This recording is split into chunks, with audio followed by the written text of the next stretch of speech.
Fala galera, eu sou o Matheus e nesse vídeo eu vou falar sobre o HLOG11. Ele é um fundo imobiliário de tijolo e a maioria dos seus recursos estão alocados em empreendimentos logísticos.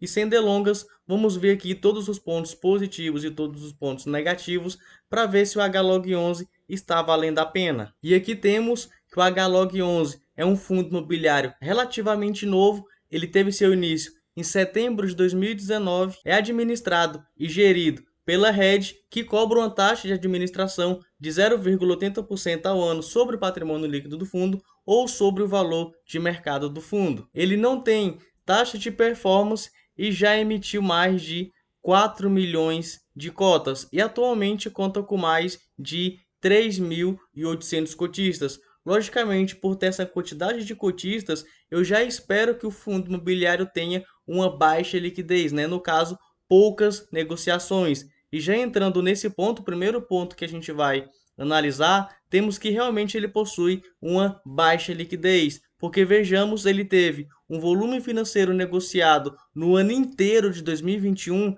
de apenas 93 milhões de reais. E se a gente olha apenas dezembro, temos aí 2 milhões de reais, quase 3 milhões de reais, uma baixa liquidez. Na minha visão, para um fundo imobiliário ter uma boa liquidez, ele precisa ter, no mínimo, um volume financeiro médio negociado diariamente de 1 milhão de reais. Como esse aqui não é o caso, temos o nosso primeiro ponto negativo. E depois eu sempre gosto de comparar a performance do fundo imobiliário com o IFIX. Para quem não sabe o que é o IFIX, é o índice de fundos imobiliários. E por ser essa carteira teórica de fundos imobiliários, lá dentro tem muitos fundos que eu não considero bom.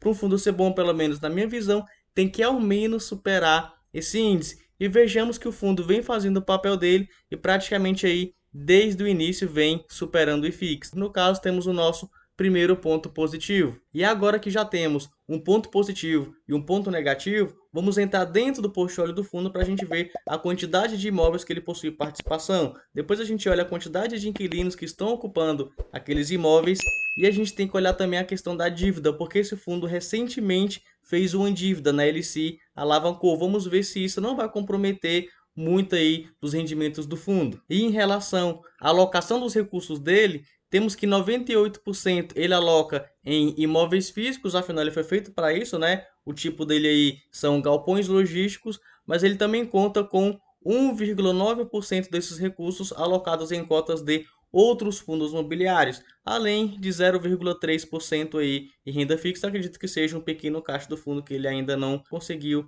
alocar. Em relação aos empreendimentos, temos que ele possui participação direta em 4 empreendimentos, esses que eu estou marcando aqui para você, e esse último ele detém participação indireta através do fundo imobiliário PQAG11. Vamos então dar uma olhada onde esses empreendimentos estão localizados. E aqui temos que 28% em Minas Gerais e 72% em São Paulo, o que dá o total de uma área bruta locável de mais de 185 mil metros quadrados. E entrando na parte de inquilinos, temos que, logicamente, o fundo imobiliário possui vários inquilinos porque ele tem vários imóveis, né? Então temos aqui vários inquilinos, alguns já bem conhecidos, como por exemplo a Natura, como por exemplo a Eurofarma, temos aqui também a Boticária, mas ele também tem outros inquilinos, além desses que você está vendo aqui. Um detalhe importante é que 35% da receita dele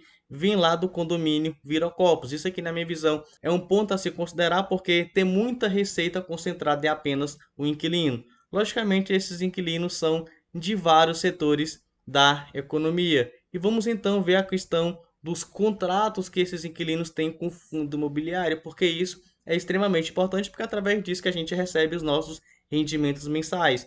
E aqui temos que cerca de 51% desses contratos serão reajustados em janeiro de 2022. Na verdade, já foram reajustados, mas o fundo precisa soltar aí o novo relatório gerencial para a gente ver como é que ficou. Mas não vai se alegrando aí que o fundo imobiliário vai aumentar os rendimentos, porque aqui eu tenho algumas questões a ser levantadas que já eu levanto. E olha só isso aqui, ó, 30% dos contratos vão vencer agora em 2022. Mas isso não quer dizer que o fundo imobiliário vai ficar com imóveis vagos, né? Ele pode renovar com os inquilinos que já estão ali nesses imóveis ou prospectar aí novos inquilinos, caso os inquilinos realmente ali não queiram mais renovar os contratos. Mas não deixa de ser um ponto negativo, né? Porque é uma participação bem relevante de contratos vencendo agora em 2022.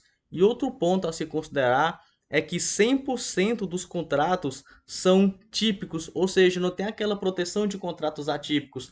Caso algum inquilino, por exemplo, queira quebrar o contrato, ele paga ali uma pequena multinha e pode sair fora. Diferente de contratos atípicos, que aí o inquilino tem que pagar o restante aí dos aluguéis que estão lá no contrato. Então isso aqui, na minha visão, é um ponto super importante a se considerar por causa da questão da dívida. Então vamos entrar na questão da dívida, que aqui temos, ó, que o fundo imobiliário está com alavancagem quando a gente divide a dívida dele pelo patrimônio líquido de cerca de 37%. E eu acho essa alavancagem extremamente alta. Na minha visão, uma alavancagem saudável é até 20%. Acima disso, eu já considero uma porcentagem aí um pouco mais de risco, considerando o fundo imobiliário.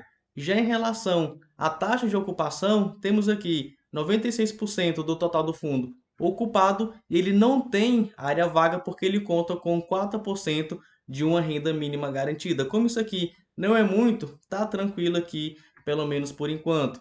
E entrando nas informações mais recentes do fundo, temos que ele teve uma leve valorização do seu valor patrimonial, saiu aqui de cerca de R$ 99,00 em setembro de 2019 e atualmente, em janeiro aí de 2022, está com cerca de R$ 112,00. E em relação aos rendimentos, temos que nos últimos 12 meses o fundo imobiliário pagou R$ 7,58, o que dá um dividend yield de 8,12%. Foi maior do que 8%, então na minha visão isso aqui também é um ponto positivo, porque fundos imobiliários de galpão logístico geralmente são mais seguros. Já em relação ao preço, quando a gente divide o valor de mercado que ele está sendo negociado atualmente pelo valor patrimonial, a gente tem aí um preço sobre valor patrimonial em 0,83.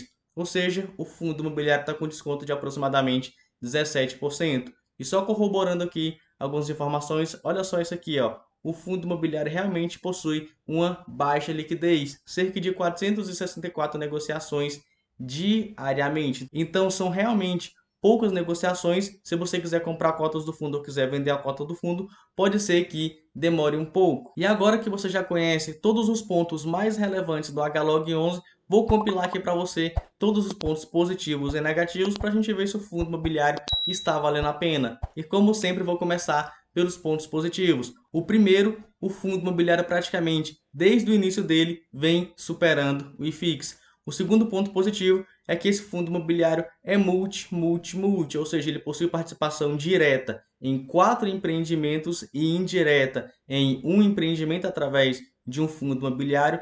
Logicamente, esses imóveis estão espalhados em várias regiões. No caso desse fundo aqui, são 2 regiões, sendo São Paulo e Minas Gerais, e possui também vários inquilinos, mesmo que tenha aí uma concentração no condomínio Viracopos, que já eu entro nesse assunto. Outro ponto positivo é que o fundo imobiliário vem tendo uma leve valorização do seu patrimônio. Beleza, não é muito, mas é um ponto positivo porque vem aí tendo uma valorização.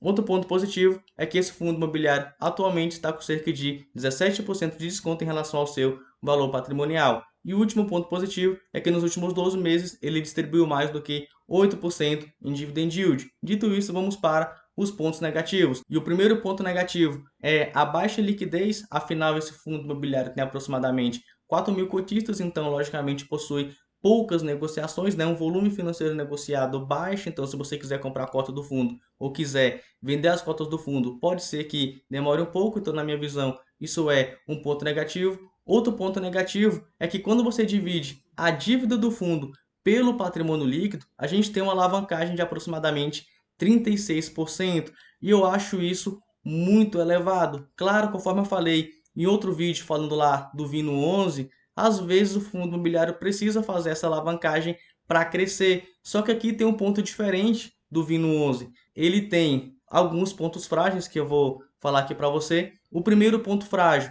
35% da receita vem apenas de um inquilino. No caso, temos aí lá do condomínio Viracopos. E se acontece alguma coisa com o inquilino, a gente não sabe, a bolsa de valores é cheia de imprevistos e um imprevisto desse pode acontecer. O outro ponto é que 30% dos contratos estão vencendo agora em 2022. E esse é um ponto extremamente frágil, porque todos os contratos do fundo são típicos, ou seja, não tem aquela proteção de contrato atípico. Então, caso todos os inquilinos queiram sair, por exemplo, eles saem e fica aí, pagam uma multinha pequena. E como é que fica a alavancagem desse fundo imobiliário? Por isso que, na minha visão, eu acho isso um risco. E quando eu levanto aqui todos os pontos positivos e todos os pontos negativos, esse fundo imobiliário, pelo menos na minha visão, não é recomendação de investimento. Mas na minha visão, por enquanto, não está valendo a pena. É isso, espero que tenham gostado. Se gostou, não esqueça de se inscrever no canal, deixar aquele seu like e nos vemos no próximo vídeo.